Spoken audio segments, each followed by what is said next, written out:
as we see the mods, we're going to talk about it. I've got important mods which affect the handling.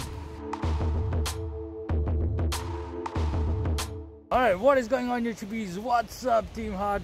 What's up, Civilization? So there's a video that I promised a long time ago before my previous trip, which was the mods for the R3, which I didn't. And today we have an opportunity because we are out on a ride, beautiful place, and we have not just one, we have 3 bikes. But what we can do is look at 2 R3s instead of just one. 2 R3s, same year, a little bit of different mods. And as we see the mods, we're going to talk about it. The first thing you'll probably notice is the weird color. It's from Poogie, Pug, Luigi. I like that your thing completely hides the console. Well, you can still see my console half visible from here. And also it looks like yours is a little bit more upright. Yeah, it is extended to give you a little bit more air coverage.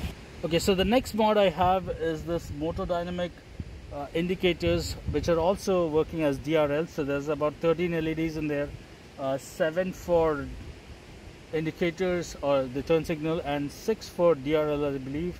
And Scott has something else. I'm just realizing something, that we're actually making this more difficult than it should be, like jumping from one bike mod to other. What we'll do is, so we'll do Scott's bike first and then here, or Tanya's bike first and here. Okay, so Scott, go ahead. Yeah, so my wife Tanya rides the bike most of the time. So going from front to back, we've got the dark smoke opaque windscreen from Puig, held down with some red cap spikes. So these are TST Industries indicators. So I don't have them wired up for daytime running. But they're nice and bright, but much nicer looking than the stock. And then I've also got red anodized levers on both sides. And let's see what else. So also got stickers. I mean, don't forget stickers, they make the bike go faster. So the Revzilla? Yeah, Revzilla and Hot Bodies on the other side. Whoa, it's like 2 HP. The Hot Bodies MGP can on the exhaust.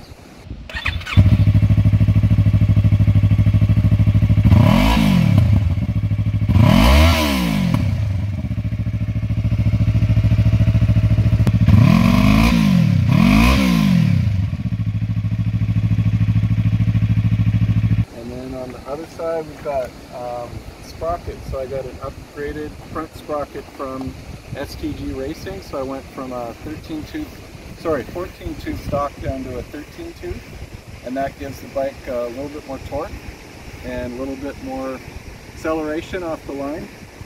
And then on the back we've got the red sprocket, which is a 46 tooth, same as stock, and I painted the chain guard to match the color of the sprocket. Sweet. The seats? Oh yeah, and the seat, this is a Salomon.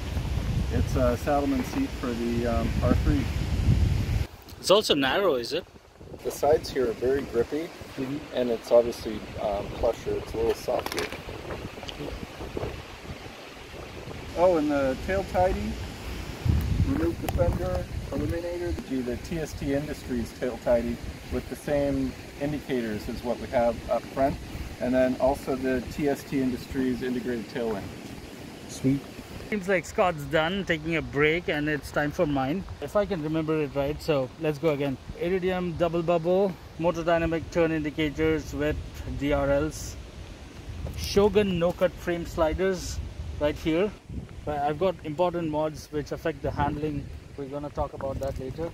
I still have the stock exhaust though, but I'm thinking of Yoshimura R77, but that's a full system and I don't know how many times I'll hit the track here in US, so I'm not too sure about that. Okay.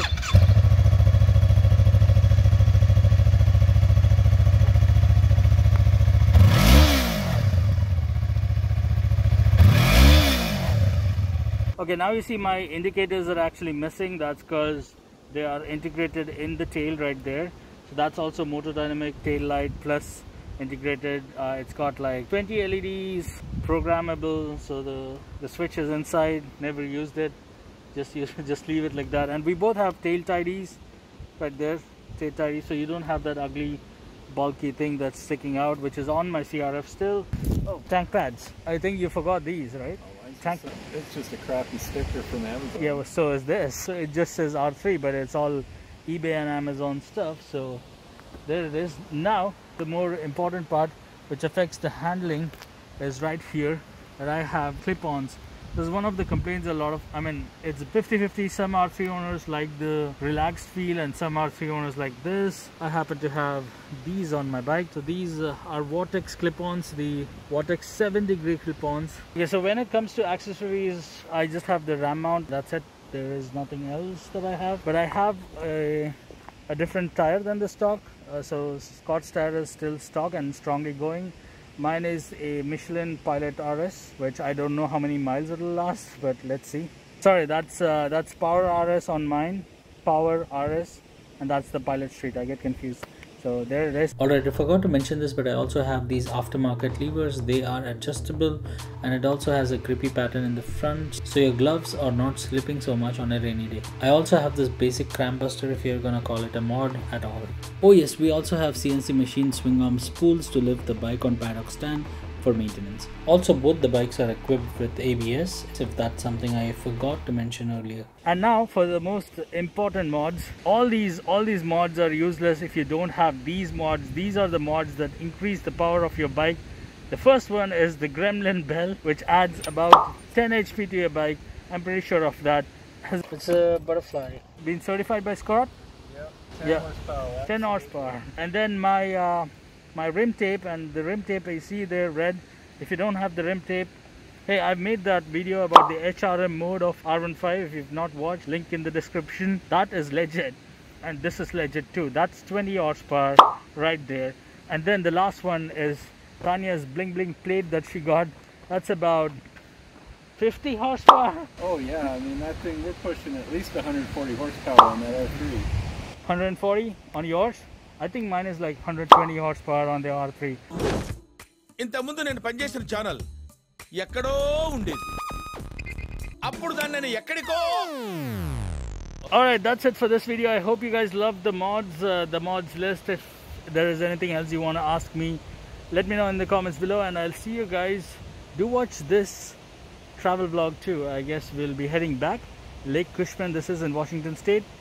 Sayonara.